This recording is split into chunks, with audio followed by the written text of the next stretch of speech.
আসসালামু আলাইকুম।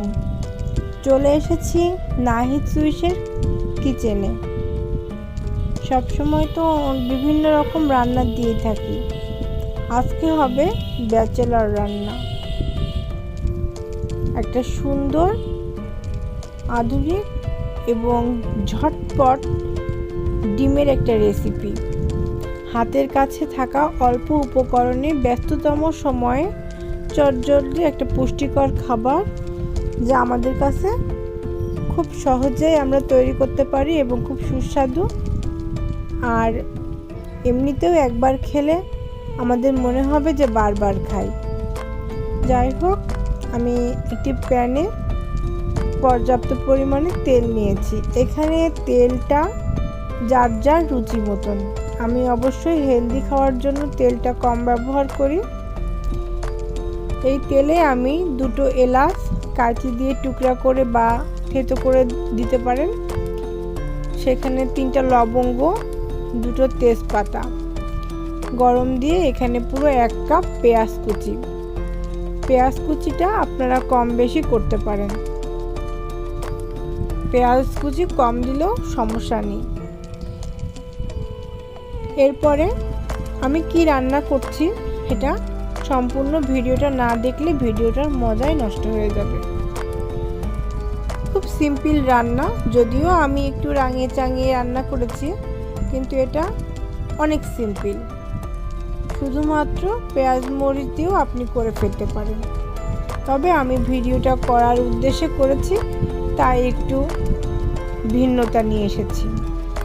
দিয়ে দিলাম 2 টুকরো দারচিনি দিয়ে এবার পেঁয়াজটা নরম হওয়া পর্যন্ত আমি ভাজতে থাকব। ঘন ঘন নেড়ে নেড়ে ভাজতে হবে, যেন পেঁয়াজটা পুড়ে না যায় বা লাল কালো এরকম না হয়ে যায়। আর স্বাভাবিকভাবে পেঁয়াজ তেলে পড়লে তেলটা শুষে নিয়ে নেয়, এজন্য অবাক হওয়ার কিছুই নেই। এরপরে আস্তে আস্তে আমি এখানে 1 চামচ 2টা মিলে 1/2 চামচ করে আদা বাটা এবং রসুন বাটা। এটা সম্পূর্ণ অপশনাল, এটা না দিলে তেমন কোনো ক্ষতি হবে না বা স্বাদের কোনো হেরফের হবে না, তবে গরম মশলাটা দেওয়ার চেষ্টা করবেন। এবারে দিলাম পরিমাণ মতন লবণ, হলুদ দিয়ে ভালো করে নাড়াচাড়া করে ভাজবো।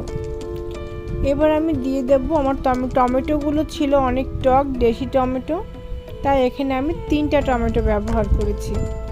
চাইলে এখানে টমেটোর পরিমাণটা বাড়ানো যেতে পারে, যদিও আমার পেঁয়াজের পরিমাণ বেশি, তাই আমি টমেটোর পরিমাণটা কম দিয়েছি। পেঁয়াজের পরিমাণটা যদি কম দিয়ে থাকেন তবে টমেটোটা বেশি দেবেন, এতে গ্রেভিটা খুব ঘন হবে।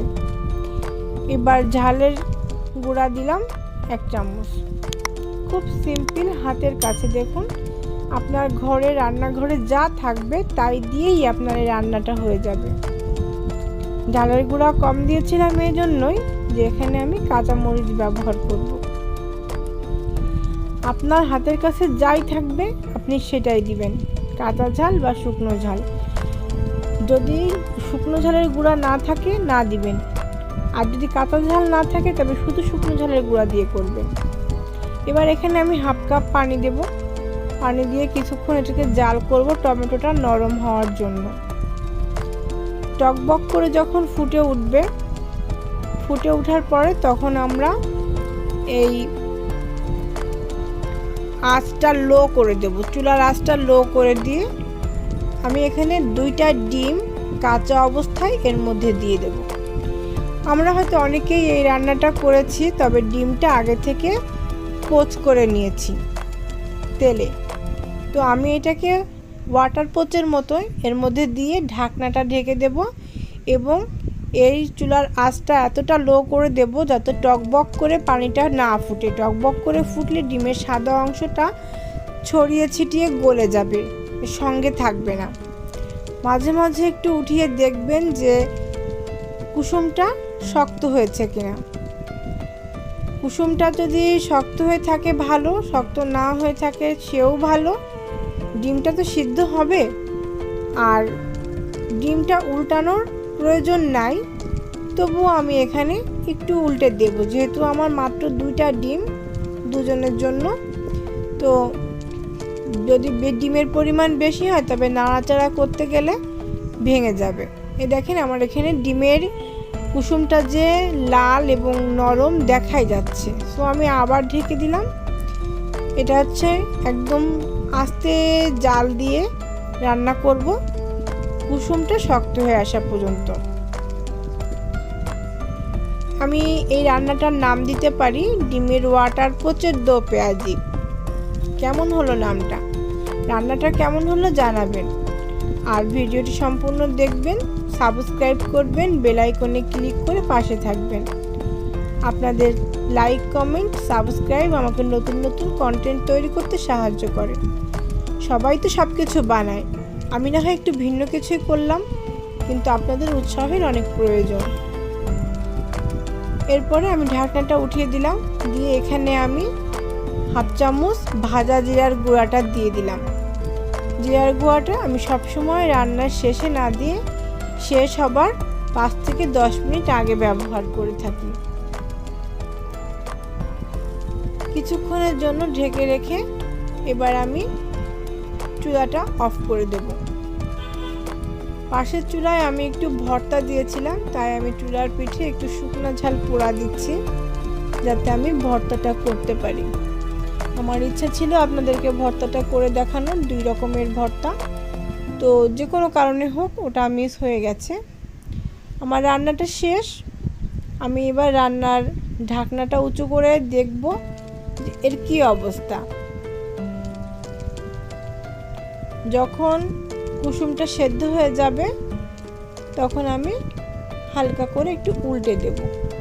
উল্টে দেখাচ্ছি এজন্য যে ডিমটা আমার আস্ত আছে, এটা আমার উদ্দেশ্য আপনাদেরকে দেখানো। দেখলেন কেমন হলো? আর যারা ধনেপাতা পছন্দ করেন, আমি ধনেপাতা তরকারিতে দেওয়ার পরে সেটা আর জাল করা পছন্দ করি না, সেজন্য আমি চুলাটা যখন অফ করে দেব, অফ করে দিয়ে তারপরে ধনেপাতা ব্যবহার করে কিছু সময়ের জন্য ঢেকে রাখব।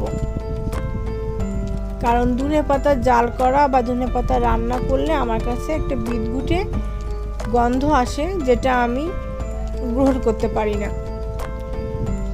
আপনাদের যদি আমার মতো হয়ে থাকে, কাঁচা কাঁচা পছন্দ করেন, তবে একদম রান্না শেষ হয়ে গেলে চুলাটা অফ করে দিয়ে আমি এখনও জ্বালাচ্ছি, কারণ আমার ঝোলটা একটু কমাচ্ছি।